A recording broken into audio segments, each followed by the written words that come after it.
A lot of this isn't going to make sense to you, and I'm sorry about that. I'm just gonna start at the beginning, with the house.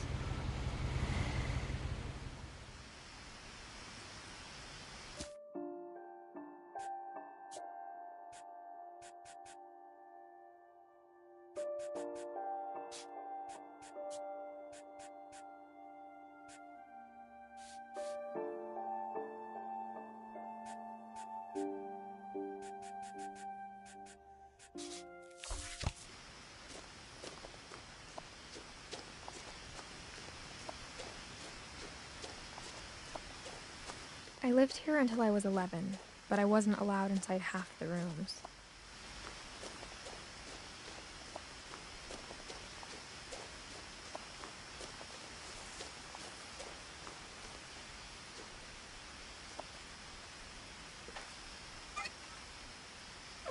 Inside the mailbox were bills from 7 years ago, marked urgent, open immediately.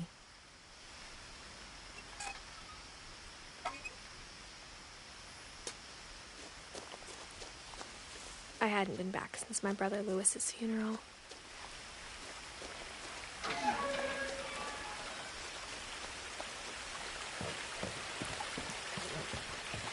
In her will, my mother left me a key, but didn't tell me what it unlocked. Maybe she thought I'd know. Or she thought that the mystery would be enough to bring me back.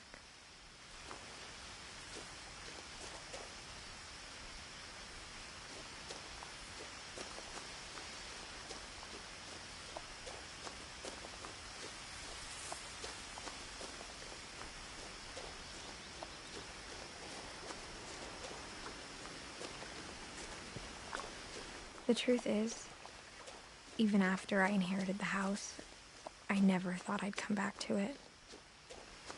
But now I had questions about my family that only the house knew the answers to. The woods around the house have always been uncomfortably silent, as if they're about to say something but never do.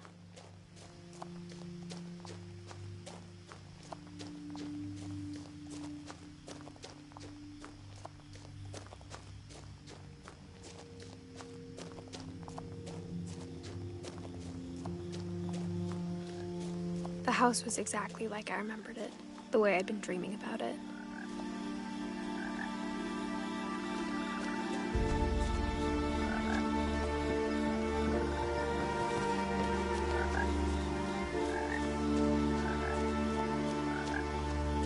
As a child, the house made me uncomfortable in a way I couldn't put into words.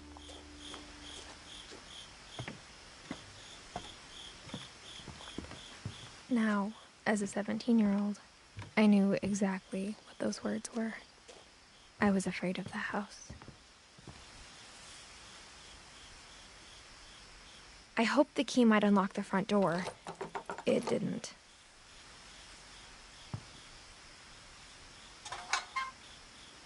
Looking in, I felt like the house itself had been waiting for me.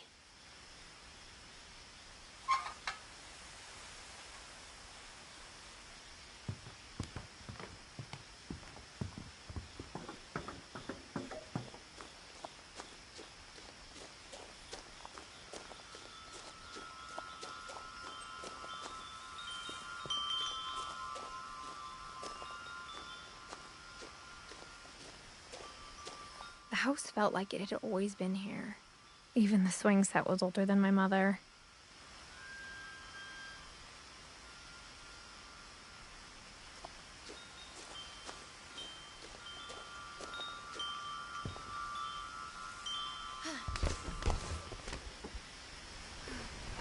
Crawling through the doggy door used to be a lot easier when I was 11.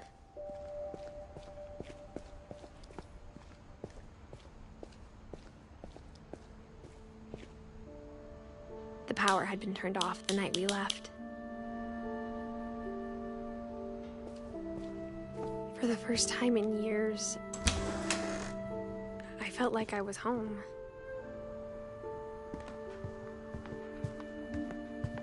The table was still a wreck from the night we left.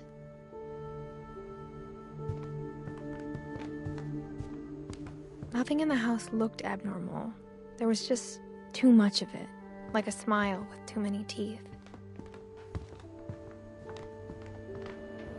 My mom was the only one of us who could imagine Great-Grandma Edie living in a nursing home.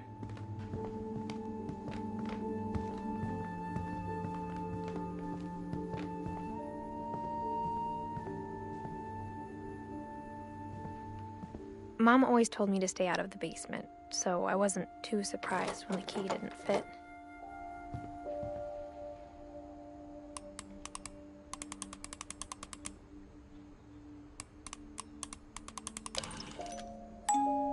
Great-Grandpa Sven built a music box for Barbara, along with the rest of the house.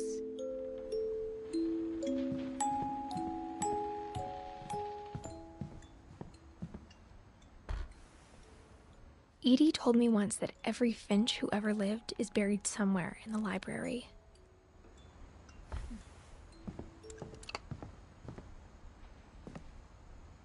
After Milton disappeared, Mom sealed up all the bedrooms. Then Edie retaliated and drilled peepholes.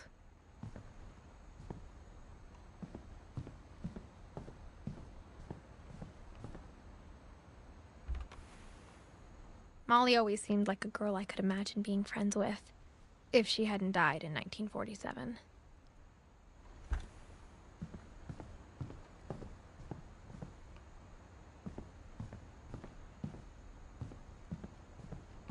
Whenever people ask me about my family, the first thing they always want to know about is Barbara.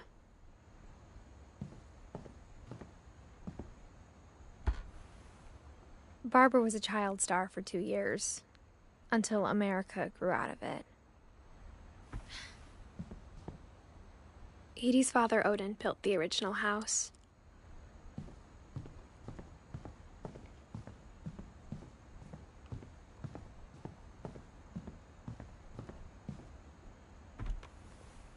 As a kid, I just assumed every house had peepholes and sealed rooms you weren't allowed inside of.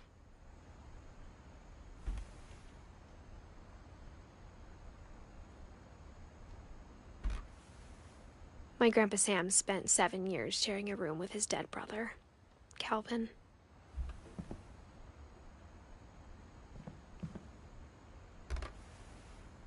The last time I was in Edith Sr.'s room, I was 10 and she was painting my portrait.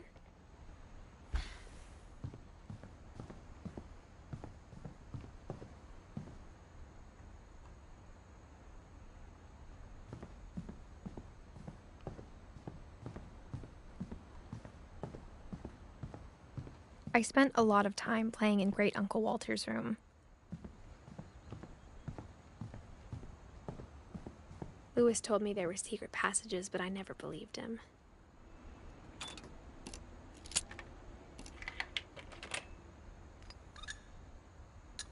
Turns out, my mom was really good at keeping secrets. Now it was time to find out what my mom had been afraid of.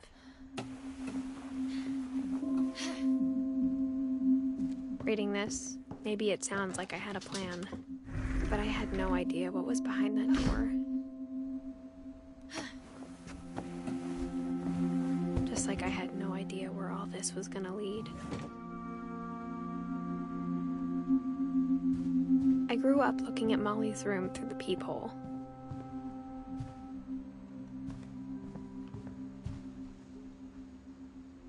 I got the sense Edie had spent a lot of time here, before my mom sealed the doors.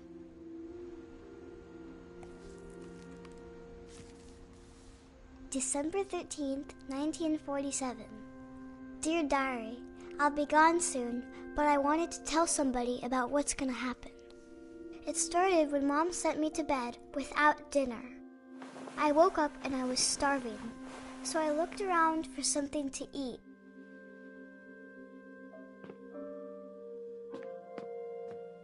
The gerbil food was dry, but I didn't mind it.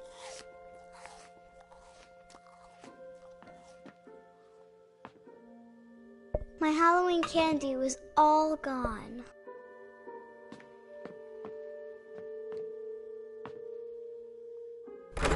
Mom, can I come out now? Sweetheart, it's late. Go to sleep.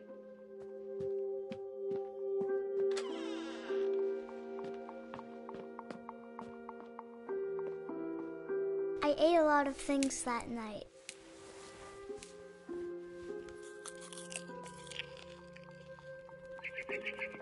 I kept eating and eating.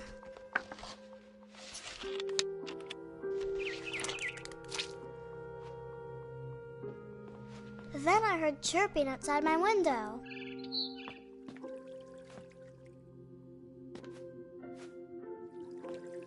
I thought about eating Christopher, but I held back. It was a barn swallow going back to her nest. I reached out for her. And suddenly, I was a cat.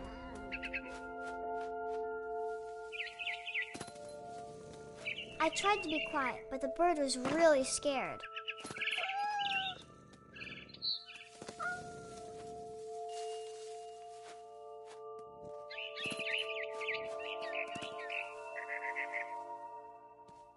Mom and Dad didn't even look at me.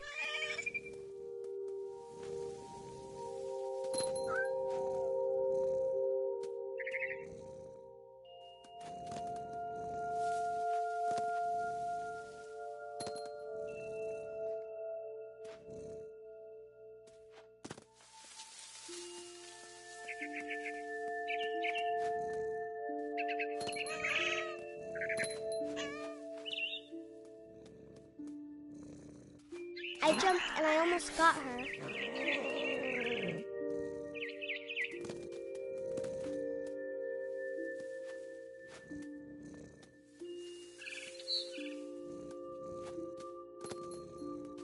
Now I was up in the big tree. I promised Dad I wouldn't climb it anymore. All I cared about was eating that mama bird. I gobbled her up. And suddenly, I was an owl. First, all I heard was the wind. Then I heard little teeth nibbling in the grass.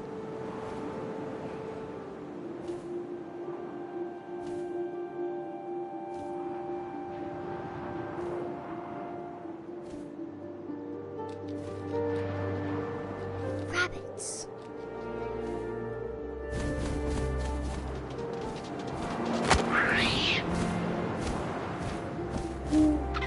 I imagined his face looking up and seeing mine through my talons. I swallowed him up, and I didn't chew one bit. Then I flew off to find something bigger.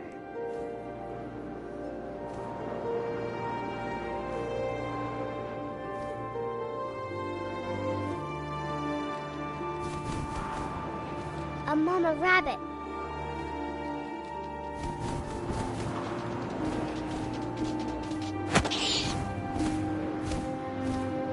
She was almost too big to carry. I started choking, but I couldn't stop eating. And suddenly, I was a shark.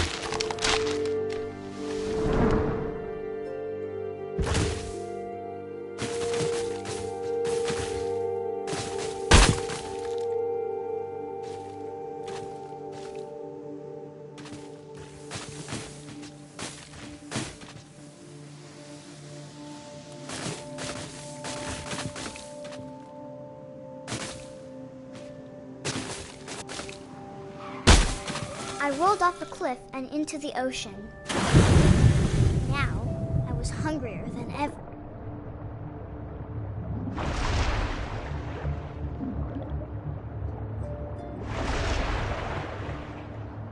I wanted fat, juicy seals.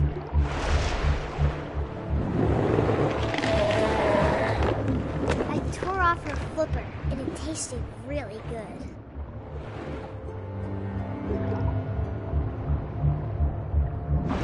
Grabbed on tight. When I was so hungry, I jumped out of the water.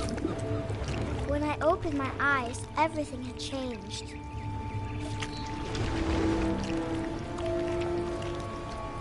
Now I was a monster, and I smelled people everywhere.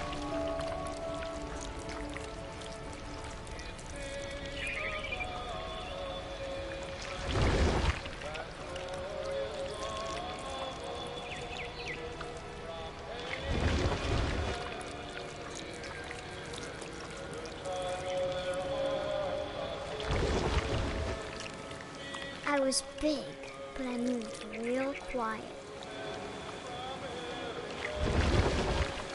Yeah!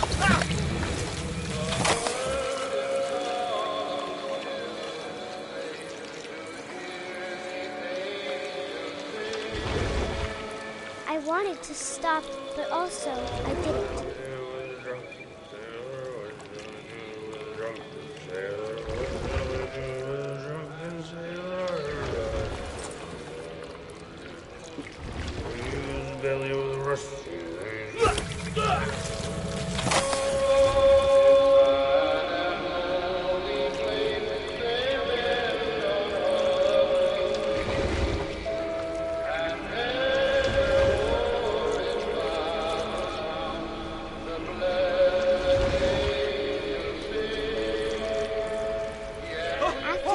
Passenger, I was still hungry. And across the water, I smelled something new. Something I had to have, so I swam towards it.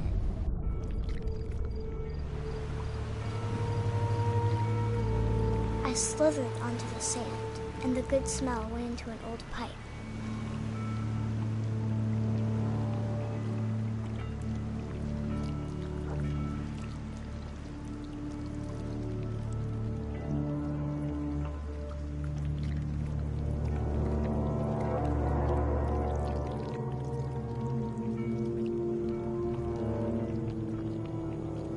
I got closer and closer.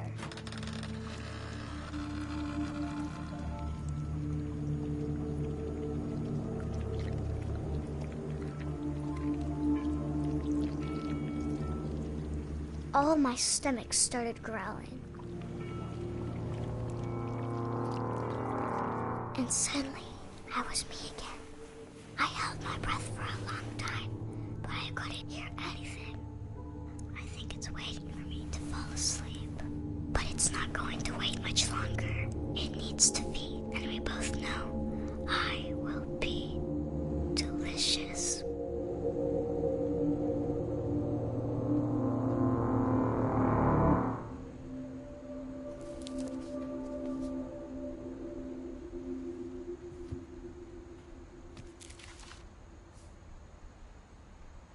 I'm not sure if I believed all of that, but I'm sure Edie would have.